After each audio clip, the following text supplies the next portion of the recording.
ये कहानी है गुरुकुल में पढ़ने वाले एक शिष्य की, जिसका अंतिम दिन था। गुरुकुल में जब वह अपने गुरु को अंतिम प्रणाम करने पहुंचा, गुरुजी ने उसको बदले एक भेंट और कहा कि ये एक ऐसा शीशा है जो सामने वाले के मन में क्या चल रहा है वो सब बता देता है। शिष्य यह देखकर बड़ा प्रसन्न हुआ और उसे लगा कि सबसे पहले गुरुजी को ही देख लेते हैं गुरुजी कैसे है। और जब उसने गुरुजी की तरफ शीशा घुमाया तो उसे गुरुजी के अंदर दुर्गुण दिखाई दिए। उनमें क्रोध, द्वेष, अहंकार बचा हुआ है। और गुरुजी थे, कुछ बोला नहीं और प्रणाम कर भेंट लेकर निकल लिया। जब वह शिष्य वहां से बाहर आया और सोचने लगा कि कैसे गुरु है, इनको मैंने अपना आदर्श माना और इनके अंदर ही अवगुण बचे हुए हैं और इन्होंने उन अवगुणों अब तक खत्म नहीं किया और इनमें बहुत बुराइयां बची हुई है। रास्ते में उसे जब अपना दोस्त मिला तब उसे लगा कि दोस्त परीक्षा ले लेते हैं। तब उसने अपने दोस्त को उस शीशे को देखने को बोल दिया और देखा कि दोस्त के अंदर भी बहुत सारे अवगुण हैं। उसका भरोसा टूट गया दोस्त से भी और आगे बढ़ा तो एक रिश्तेदार दिखाई दिए।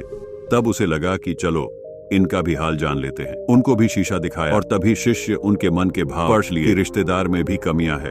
अब उस शिष्य का भरोसा धीरे धीरे संसार से उठाने लगा और कहने लगा कि गुरुजी, दोस्त और रिश्तेदार में कमियां। अब वह शिष्य अपनी घर की तरफ आ चुका था और जब घर की तरफ बढ़ने लगा सोचने लगा कि माँ और पिताजी में कोई दुर्गुण नहीं होंगे और वो निर्मल होंगे। मेरे पिताजी तो बड़े प्रतिष्ठित हैं और समाज में बड़ी प्रतिष्ठा है उनकी और सब माँ को देवतुल्य मानते हैं। शिष्य घर पर जब गया तो पिताजी को सबसे पहले शीशा दिखाया और पिताजी में भी उसको अवगुण दिखाई दिए और माताजी को दिखाया, उनमें भी कमियां दिखाई दी। अब शिष्य का भरोसा ही टूट चुका था। अब उसे लगा कि वापस गुरुकुल जाते हैं और जल्दी से ये शीशा गुरुजी को वापस सौंप देते हैं। और गुरुकुल में जाने के बाद गुरुजी से पूछा कि ये शीशा आपने क्या दे दिया? इसमें सबके भाव पता चल रहे हैं, यहाँ तक कि आप में भी बुराई बची है। आपने भी उन पर काम नहीं किया और आप अभी तक निर्मल नहीं हुए। शिष्य की बात सुनकर गुरुजी जोर जोर से हंसने लगे और कहने लगे कि कुछ देर रुको।